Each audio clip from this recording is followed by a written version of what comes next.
आइए linear inequation को आज देखा जाए। लीनियर इनइक्वेशन क्या होता है? तो आप कोई भी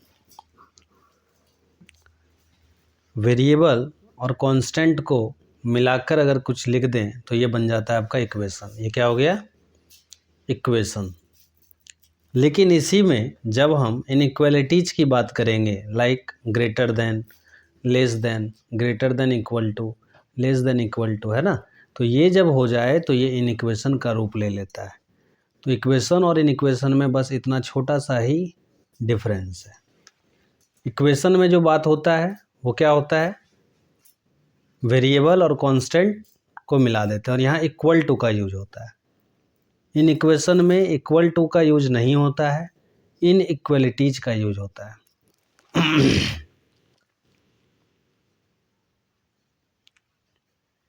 ओके, तो ये बात समझ लीजिए। अब ऐसे इन इक्वेशन को सॉल्व कैसे किया जाता है, तो उसके लिए हम पुराना कॉन्सेप्ट जो जान रहे हैं कि अगर पॉजिटिव वैल्यू इक्वल टू के उस और जा रहा है तो प्लस माइनस होता है, माइनस प्लस होता है, इनटू डिवाइड होता है और डिवाइड इनटू होता है।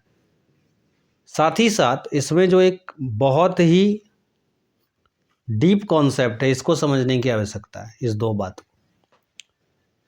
यहाँ क्या है कि माइनस एक्स ग्रेटर देन 5, इस माइनस को अगर हम उस और ले जाएं तो हम पाएंगे कि x माइनस 5 हो जाएगा। लेकिन इस केस में साइन भी रिवर्स होगा, साइन भी रिवर्स हो जाएगा। यहाँ पे सावधानी बरतने की बात है। जबकि इस क्वेश्चन को जब आप देखेंगे x लेस देन माइनस 5, तो यहाँ पे निगेटिव टर्म x के साथ नहीं है। मतलब जो वेरिएबल हमारा है, वेरिएबल के साथ यदि इनटू या डिवाइड में निगेटिव टर्म हो, क्या हो? निगेटिव टर्म, और इसको हम हटाएं, उस और करें, रिप्लेस करें, तो इस केस में हमारा साइन क्या हो जाएगा? रिवर्स हो जाएगा। साइन क्या हो जाएगा? रिवर्स। समझ में आ रहा आप लोग को? चलिए, एक बात यहाँ पे हो गया कि इक्वेशन और इक्वेशन में डिफरेंस क्या है ना। दूसरी बात हो गई कि सॉल्व कैसे करें। तो सॉल्व जो आप जान रहे हैं कि ये plus minus, minus plus, into divide, divide into, ये तो बहुत कॉमन सा चीज़ है ना। बस ध्यान क्या रखना है कि अगर वेरिएबल के साथ निगेटिव में अगर इंटू या डिवाइड में कोई टर्म है, उसको आप उस निगेटिव टर्म को अगर उस और ले जा रहे हो तो वहाँ पे साइन क्या हो जाता है? रिवर्स हो जाता है। साइन क्या हो जाएगा? Reverse. Greater than less then, less than greater then बन जाएगा। ओके, अब तीसरा बात जो ध्यान रखने वाली बात है कि इसमें यही 4 टाइप में क्वेश्चन बनेगा, ओनली 4। ध्यान दीजिए। एक तो N stands for natural number, N stands for natural number. Natural number मतलब क्या होता है? Counting number. तो basically 1 2 3 dot dot dot dot dot चलता रहेगा, है ना। W stands for whole number, W stands for whole number. Counting number including 0 is called whole number, है ना। थर्ड आ जाता है आपका इंटीजर्स। इंटीजर्स जो होता है उसे आई या जेड दोनों से डिनोट कर सकते हैं हम। इंटीजर में आपका नेचुरल नंबर भी होगा, होल नंबर भी होगा और निगेटिव ऑफ नेचुरल नंबर भी होगा, ठीक है। Like -2, -1, 0, 1, 2 and dot dot dot. Okay, और रियल नंबर में क्या होगा? ये सारे नंबर तो आएंगे ही, इसके अलावा जो भी नंबर बच गया सब रियल नंबर आ जाएगा एक्सेप्ट इमेजिनरी नंबर। तो real number means -infinity to infinity, जितने भी नंबर एग्जिस्ट कर रहे हैं, that is the R stands for real number. Okay, चलिए एक क्वेश्चन देखा जाए। ये क्वेश्चन है x -2 ग्रेटर देन है -3 से और लेस देन है यहाँ 9 - 2x, ठीक है। लेस देन इक्वल टू भी है। ध्यान दीजिएगा, -3 और ये जो टर्म है इसको हम एक समझ लेंगे, ठीक है। और नेक्स्ट टर्म में हम बात करेंगे, यहाँ 3 टर्म आप लोग को दिख रहा है कि नहीं? एक ये हमारा हो गया, एक ये हो गया और एक ये हो गया, कोई दिक्कत वाली बात। और x belongs to natural number, x natural हो सकता है, होल हो सकता है, इंटीजर्स हो सकता है ना, या फिर रियल हो सकता है। ये 4 टाइप में ही क्वेश्चन बनते हैं, कोई दिक्कत वाली बात। नहीं है। देखिए कैसे सॉल्व होता है, अपना पुराना कॉन्सेप्ट जो आप जान रहे हैं बस वही लगाएंगे। -1 से x क्या है, बड़ा हो गया, कोई दिक्कत वाली बात। आ जाइए यहाँ पे, दिस इम्प्लाइज x + 2x तो 3x 11 हो गया, नहीं तो x का वैल्यू क्या हुआ 11/3 हो गया। अगर आप थोड़ा डेसिमल में करें, 11/3 को डेसिमल में कीजिएगा तो क्या होगा, 3 3 जा 9, 2 3 6 जा 18, 3 6 जा 3.66 से ये वैल्यू कम होगा। दोनों बात को अगर आप एक साथ देखें तो x क्या है, -1 से बड़ा है लेकिन 3.66 से छोटा है, मतलब x greater than -1 but less then और इक्वल टू 3.66। ओके, तो यहाँ पे जो हमारा सॉल्यूशन सेट बनने वाला है वो क्या बनने वाला है, और x है क्या भाई, तो x बिलोंग कर रहा है नेचुरल नंबर से, क्वेश्चन में दिया था। तो -1 से बड़ा और 3.66 से छोटा नेचुरल नंबर 1 से शुरू हो जाएगा कि नहीं, 1 2 और 3, 4 क्यों नहीं होगा, क्योंकि 3.66 से हमको छोटा वैल्यू लेना है। ओके, तो ये हो जाएगा हमारा आंसर, अगर नेचुरल है तो। होल रहता तो फिर कुछ बात अलग होता है ना। अब इसे हम ग्राफ कैसे इसका करेंगे, सॉल्यूशन को आपको ग्राफ में भी करके दिखाना है। तो आप बढ़िया से एक नंबर लाइन बना लो, पॉजिटिव आंसर हैं सारे और एग्जैक्ट आंसर है 1 2 3, मतलब एग्जैक्ट आंसर आपको पता है ना। तो आप क्या 0 1 2 3, तो 1 भी आंसर है, 1 में एक डॉट लगा दीजिए, डार्क सर्कल कर दीजिए, 2 में भी कर दीजिए डार्क, और 3 में भी कर दीजिए। यहाँ पे याद रखिए कि आपको क्या करना है, पर्टिकुलर सब में डॉट डॉट डॉट करना है।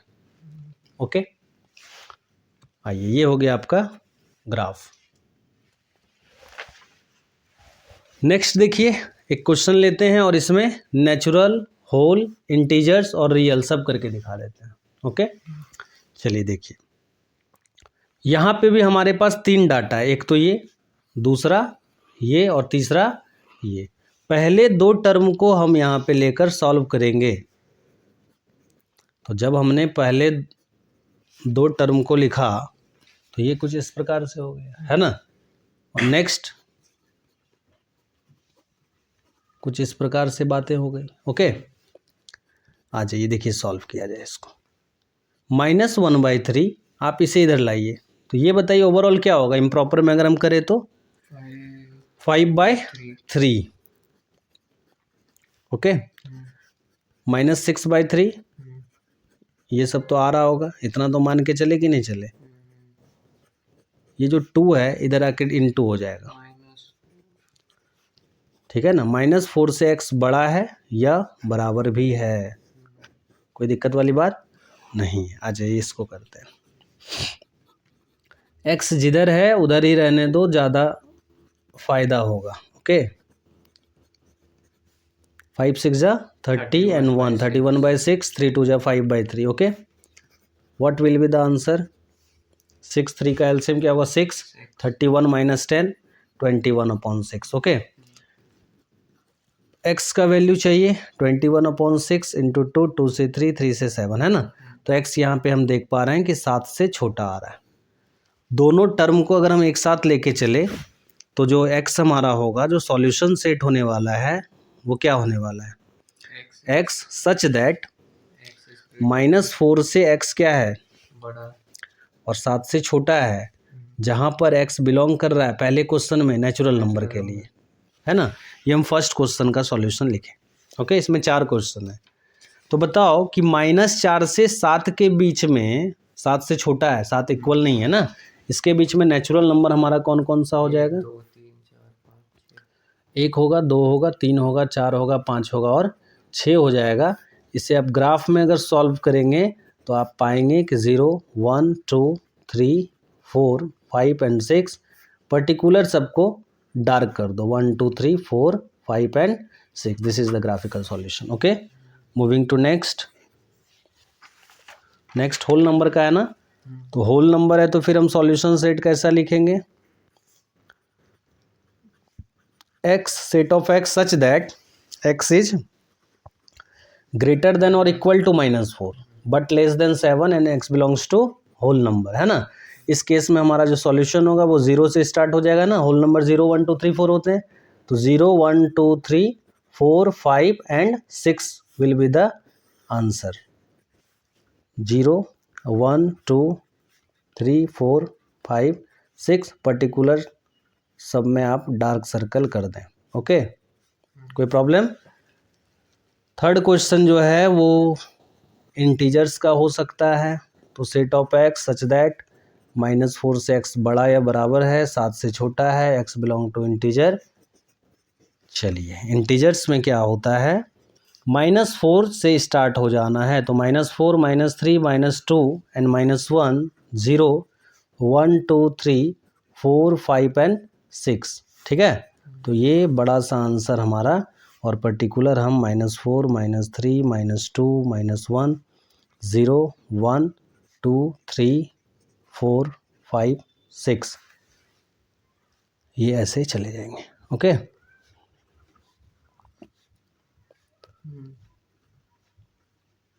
ठीक। और last one is real number.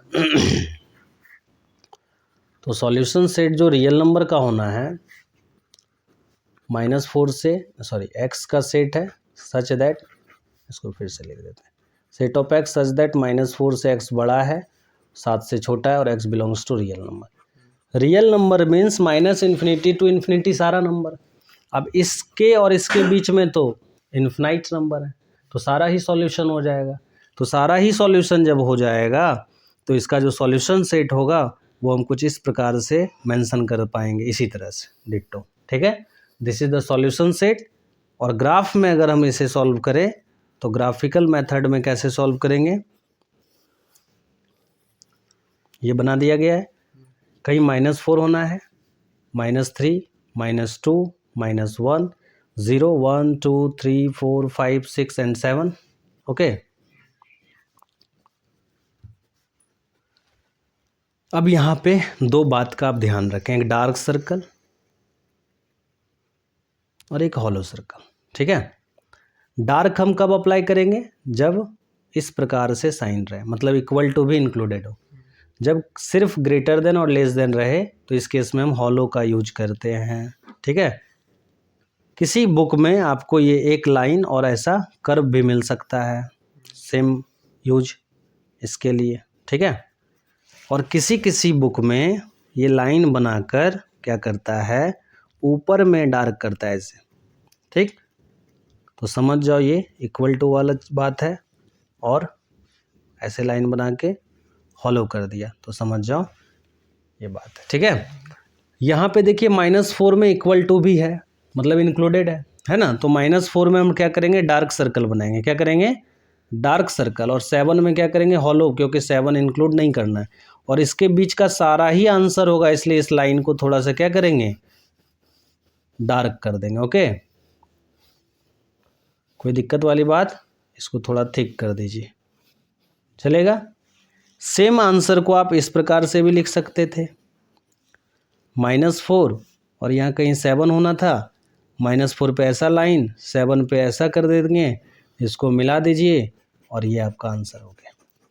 ठीक है, सेम आंसर को आप इस प्रकार से भी मेंशन कर सकते हैं फाइनल आंसर शीट में। देखिए ध्यान दीजिएगा, ऊपर में आप कर दीजिए डार्क, क्योंकि -4 को लेना है ना, इंक्लूड है। इक्वल टू जब हो तो डार्क करेंगे, इक्वल टू नहीं है तो हॉलो करेंगे। और ये डिज़ाइन बना भी सकते हैं, नहीं भी बनाइएगा तो कोई इशू नहीं है। इस प्रकार से आपका ये लीनियर इक्वेशन चैप्टर कंप्लीट होता है।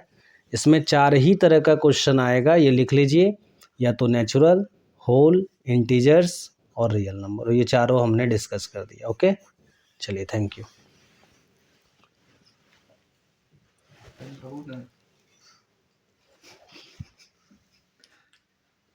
हुआ रिकॉर्ड हुआ कि नहीं? मारो बच्चा